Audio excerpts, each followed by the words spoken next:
Hello friends, मार्केटसारखी कुरकुरीत अशी लसूण शेव मी आज बनवलेली आहे। त्यासाठी मी घेतलेला आहे 2 वाटी बेसन, ते मी गाळून घेतलेलं आहे आणि 1 चमच मी ओवा घेतलेला आहे, तोही गाळून घेतलेला आहे।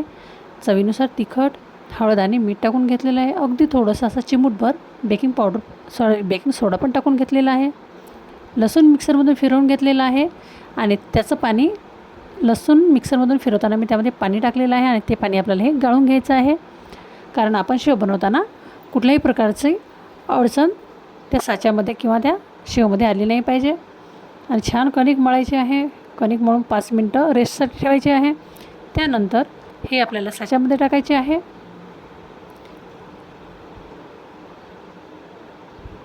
हे बघा, असे साच्यामध्ये टाकायचे आहे आणि आपल्याला शेव बनवून घ्यायची आहे।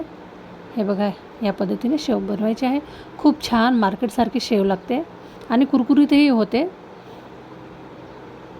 एक वेळ तुम्ही बनवून बघा।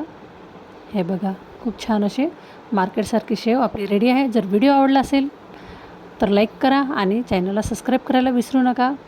थँक्यू।